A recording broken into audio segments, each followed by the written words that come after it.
Hi everyone, welcome back to your own YouTube channel KK Avasthi. Guys, in today's session, what we are going to do is we are going to discuss basic introduction to transformer. In this class, we'll study the basic principle of a transformer, few constructional details of a transformer, and some basic terminology which is related to transformer, right? So if you are looking for three basic things, basic introduction, working principle, and types of transformer, along with its advantages and disadvantages, this is the session for you, right? Before I start with the session, let me introduce myself. My name is Kalyan Krishna Avasthi, and I have done my BTech and MTech in Electronics and Communication Engineering with a teaching experience of more than 14 years, right? Chalo, let's start the session. देखो बच्चों, first of all, once you're watching a session on transformer, I hope and wish कि आपने पुराने सभी lectures on magnetic circuits देख लिए होंगे.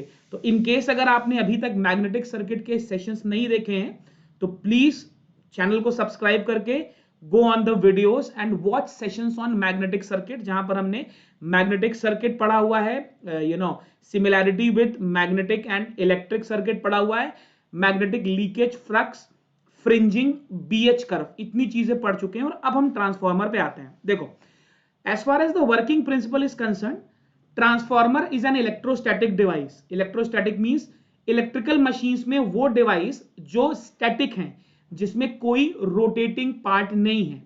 जो इलेक्ट्रिकल इंजीनियरिंग ब्रांच के स्टूडेंट्स हैं और ये सेशन देख रहे हैं, तो आपको मालूम है एक रोटेटिंग टाइप मशीन होती है, एक स्टैटिक टाइप मशीन होती है. तो transformer is a static machine, right? यहाँ पर कुछ भी move नहीं करता. And what is the basic function of a transformer? It transforms the electrical energy. Now, this electrical energy is in the form of either voltage or current, right? एक AC circuit से दूसरे AC circuit पर ये electrical energy transfer होती है through mutual induction without change in frequency. Now this is a very good question and a very important question as well in your viva exams. Otherwise MCQs में भी पूछते हैं, which of the following quantity remains conserved in a transformer action, is constant in a transformer action? Voltage, current, frequency, none of these. तो ध्यान रखोगे, frequency कभी change नहीं होती. कैसे चेंज नहीं होती वो अभी आपको 5 मिनट में समझ में आ जाएगा. The entire transformer works on basic principle of electromagnetic induction. अब electromagnetic induction is nothing but Faraday's laws of electromagnetic induction. Faraday ने दो basic rules दिए हैं, ठीक, उन्हीं पर ट्रांसफॉर्मर काम करता है. एक और चीज, ट्रांसफॉर्मर में सेल्फ इंडक्शन भी होता है एंड म्यूचुअल इंडक्शन भी होता है. अभी when I will be discussing that circuit diagram, the explanation part, आपको समझ में आ जाएगा कि सेल्फ इंडक्शन कहां पे हो रहा है एंड बच्चों म्यूचुअल इंडक्शन कहां पे हो रहा है. बट यस, ट्रांसफॉर्मर में सेल्फ इंडक्शन भी होता है और म्यूचुअल इंडक्शन भी होता है. सेल्फ इंडक्शन की वजह से ही प्राइमरी में इंडक्शन होता है एंड देन म्यूचुअल इंडक्शन की वजह से द सेम प्राइमरी वाला फ्लक्स सेकेंडरी में लिंक हो जाता है. बट उसको समझने से पहले एक बार फराडेज लॉज ऑफ इलेक्ट्रोमैग्नेटिक इंडक्शन पढ़ लेते हैं. देखो, फराडे का बेसिक दो नियम है. पहला लॉ कहता है, whenever there is a change in flux, right? Whenever there is a change in flux, an EMF is induced, right? EMF is induced. और इस induced EMF की वजह से current flows in the circuit, right? A current flows in the circuit. Is that very clear? और ये current तब तक flow करता रहेगा जब तक सर्किट क्लोज है. तो फ्लक्स चेंज होता है, फ्लक्स चेंज होने की वजह से ईएमएफ इंड्यूस हो जाता है और ईएमएफ इंड्यूस होने की वजह से करंट फ्लो करता है, जिसको अपन इंड्यूस्ड करंट भी बोलते हैं. We call it induced current. The direction of this induced current is determined by Fleming's right hand rule. Fleming's right hand rule से हम direction of the induced EMF निकालते हैं, right? Direction of the motion of conductor, direction of the magnetic field and direction of induced current. अगर मैं अपने right hand का thumb four finger और middle finger इस तरीके से स्ट्रेच करूं कि तीनों एक दूसरे के परपेंडिकुलर हैं, if this is the direction of motion of conductor, या फोर्स कह सकते हो, this is the direction of magnetic field, this will be the direction of induced current, FBI. F is force और the direction of motion of conductor. Conductor उसी तरफ move करेगा जिस तरफ उस पर फोर्स लगेगा, ठीक है ना। तो फ्लेमिंग्स राइट हैंड रूल हम यूज करते हैं to determine the direction of the induced current. Is that very very clear? ये पहला लॉ था। सेकेंड लॉ कहता है the magnitude of the induced EMF is negative rate of change of flux, right? The magnitude of the induced EMF is negative rate of change of flux. This negative sign is explained by Lenz's law. ये सब आप लोगों ने basic physics class 12th में पढ़ा हुआ है, but still transformer का प्रिंसिपल समझने के लिए ये बहुत जरूरी है। ये नेगेटिव साइन कहता है, इसको हिंदी में बताता हूं पहले, अपनी ही उत्पत्ति के कारण का विरोध करता है। It opposes the cause due to which it is produced, right? ये इंड्यूस्ड ईएमएफ जिस भी रीजन से प्रोड्यूस हुआ है, ये उसी रीजन को अपोज करता है, राइट? तो मैग्नेटिक सर्किट में ये अपोजिशन कैसे होता है? सेम पोलैरिटी इंड्यूस करके, राइट? ये सब आपने क्लास 12th में पढ़ा हुआ है। Opposes the cause which produces it. Okay, this is basic. तो फराडे के ये दो नियम हैं जो इलेक्ट्रोमैग्नेटिक इंडक्शन को एक्सप्लेन करते हैं, और यही आपके ट्रांसफॉर्मर का बच्चों बेसिक फंडा है, ठीक? ध्यान रखेंगे, ट्रांसफॉर्मर स्टैटिक डिवाइस है जिसमें फ्रीक्वेंसी चेंज नहीं होती, बिल्कुल भी नहीं होती। अब इसको और डिटेल में समझने के लिए ट्रांसफॉर्मर का कंस्ट्रक्शनल डायग्राम देखते हैं। अब ये this is very important and conceptual as well, जरा ध्यान से देखेंगे। Let me just change the pen for you. Okay, इस सर्किट डायग्राम में सबसे पहले आपको एक लैमिनेटेड कोर दिखाई दे रहा है, right? You can see these are insulated thin laminated sheets जिनसे हम ट्रांसफॉर्मर का कोर बनाते हैं। अब मैं बाकी सभी लेक्चर्स को I will be connecting here. Very first thing, sir why are we using different thin sheets for making the core? Why can't we use a single thick core? तो those who have watched the previous session they know the answer. अगर हम एक single thick core use करेंगे तो क्या होगा? Eddy currents produce हो जाएंगे, right? Eddy currents are the surface currents जो मेन करंट को अपोज करेंगे, और अगर ऐसा होगा तो ट्रांसफॉर्मर का एफिशिएंसी कम हो जाएगा। इसीलिए मैं थिन लैमिनेटेड शीट्स यूज करता हूं जो एक दूसरे से इंसुलेटेड होती हैं, राइट? अब एक ट्रांसफॉर्मर में दो साइड होती हैं, एक होती है primary side, this is your primary side, and you have a secondary side, this is your secondary side. Primary side पे हम प्राइमरी वाइंडिंग्स बांधते हैं, ये आपकी प्राइमरी वाइंडिंग्स हैं ये वाली। सेकेंडरी साइड पर हम सेकेंडरी वाइंडिंग बांधते हैं। इनपुट पर प्राइमरी साइड पर मैं एक एसी वोल्टेज का इनपुट देता हूं। तो यहां पर मेरा दूसरा क्वेश्चन आता है, सर क्या ट्रांसफॉर्मर डीसी पे काम करेगा? And the answer is no, the transformer will not work on DC. क्यों नहीं काम करेगा? देखो बच्चों, ईएमएफ को इंड्यूस करने के लिए मुझे फ्लक्स को बदलना है। अगर मैं डायरेक्ट करंट प्रोड्यूस कर दूंगा तो मुझे कांस्टेंट मैग्नीट्यूड का करंट मिलेगा, राइट? अगर मैं ऑल्टरनेटिंग सोर्स यूज कर रहा हूं, ऑल्टरनेटिंग इनपुट दे रहा हूं, तो the input will change it's polarity.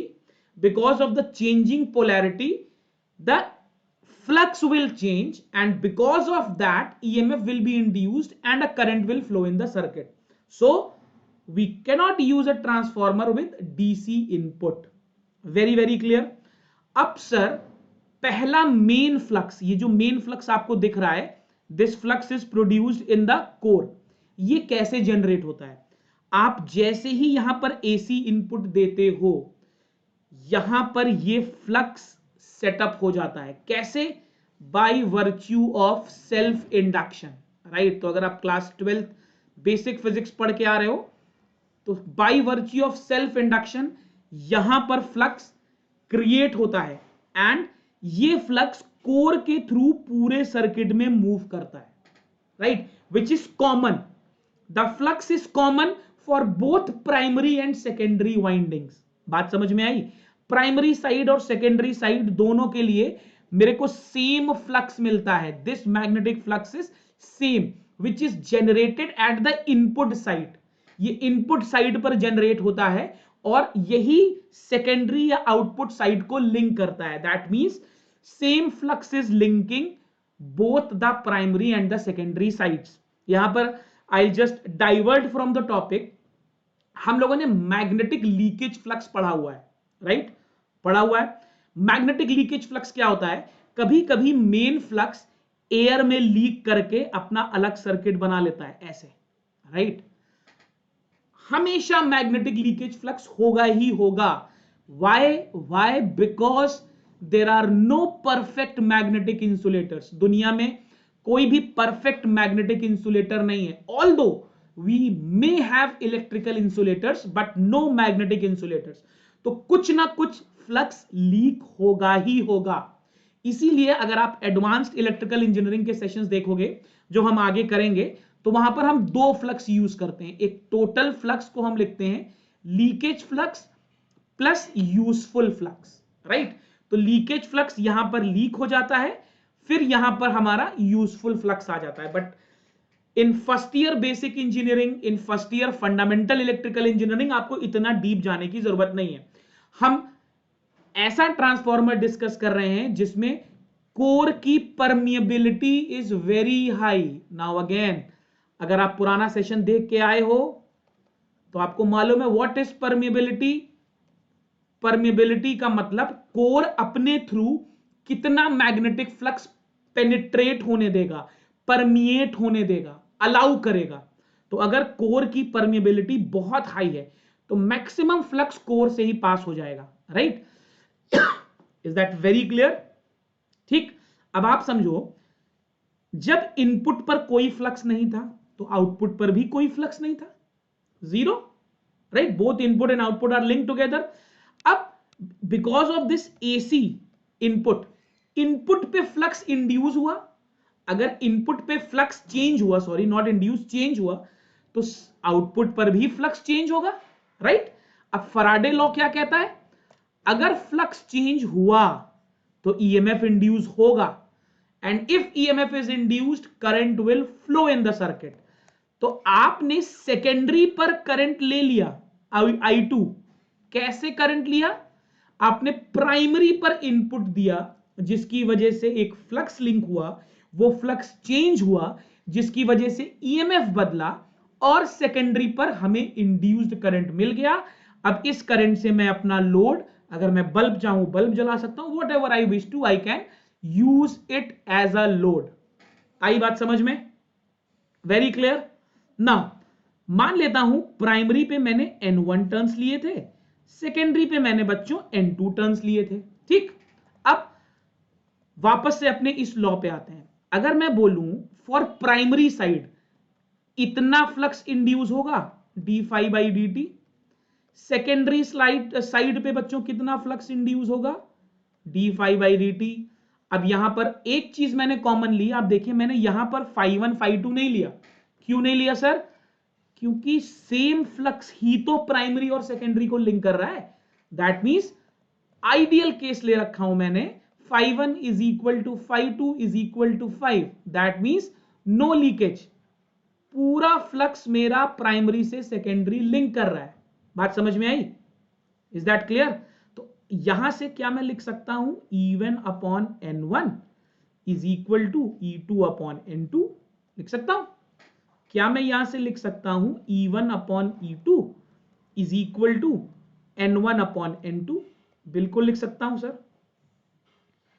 This ratio is called transfer ratio या ट्रांसफॉर्मेशन रेशियो या ट्रांसफॉर्मर रेशियो, इसके बहुत सारे नाम हैं, and we represent it with A. ठीक, हम इसको A से लिखते हैं and it is called transformation ratio. आपको बात समझ में आई कैसे आया ये रेशियो? क्योंकि सेम फ्लक्स ने लिंक किया था। अब बच्चों यहां पर एक और इंपॉर्टेंट चीज आ गई। अगर मैंने रिलेशन निकाला है E1 upon E2 is equal to N1 upon N2, right? मैंने ये रिलेशन निकाला है। जस्ट इमेजिन अगर मैं बोल दूं N1 is greater than N2, ठीक, तो it implies that E1 is greater than E2। इसका मतलब हुआ इनपुट वोल्टेज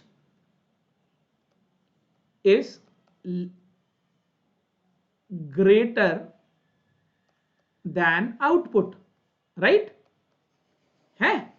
अगर मैं आपको बोल दूं कि हमने सेकेंडरी पे टर्न्स बढ़ा दिए, मतलब N2 की वैल्यू बढ़ा दी, तो E2 is greater than E1। जरा चेक करो, यहां से अपन क्या लिख सकते हैं? E2 upon E1 is equal to N2 upon N1।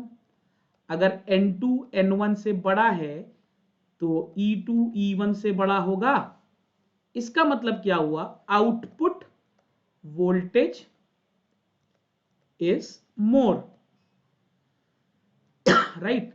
अब आप देखो, आपके पास इनपुट पर ज्यादा वोल्टेज था, मतलब 33 केवी था, और आउटपुट पे कम वोल्टेज है, मान लो 220 वोल्ट है, तो क्या ये स्टेप डाउन ट्रांसफॉर्मर नहीं हो गया? आपने वोल्टेज को कम कर दिया। So this is your step down transformer, right? Input voltage को आपने आउटपुट पर कम कर दिया, so it becomes step down transformer. यहां पर देखो, इनपुट वोल्टेज कम था, आउटपुट वोल्टेज ज्यादा था। इनपुट पे 220 था, आउटपुट पे 33 केवी आ गया, तो ये हो गया बच्चों स्टेप अप ट्रांसफॉर्मर। तो एक बहुत इंपॉर्टेंट क्वेश्चन यहां से बनता है, मैं ट्रांसफॉर्मर को स्टेप अप या स्टेप डाउन कैसे बना सकता हूं? I can play with the number of turns. अगर मैं प्राइमरी और सेकेंडरी के नंबर ऑफ टर्न्स के साथ मैनिपुलेट कर ले जाऊं तो I can get step up and step down transformer.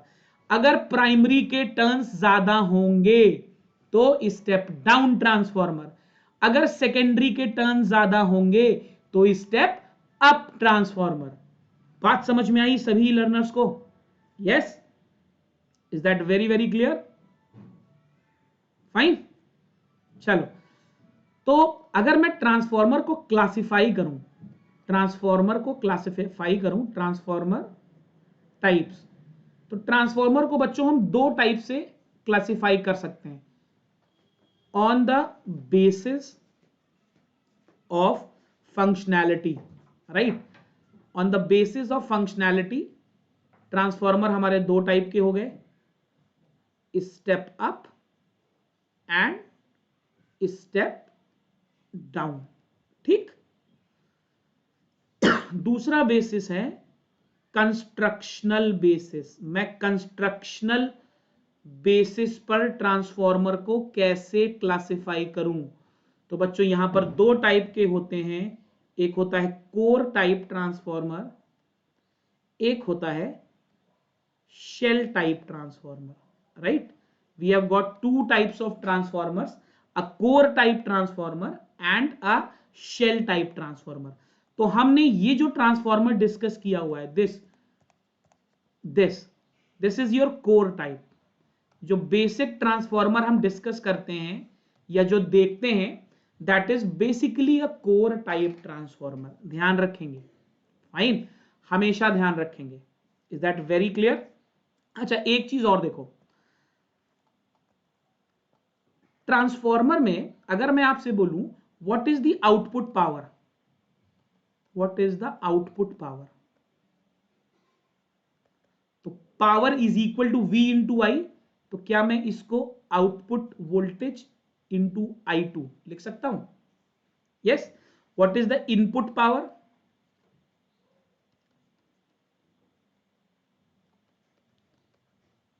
E1 into I1। तो ये भी दो टर्मिनोलॉजीज हैं बच्चों, ध्यान रखेंगे।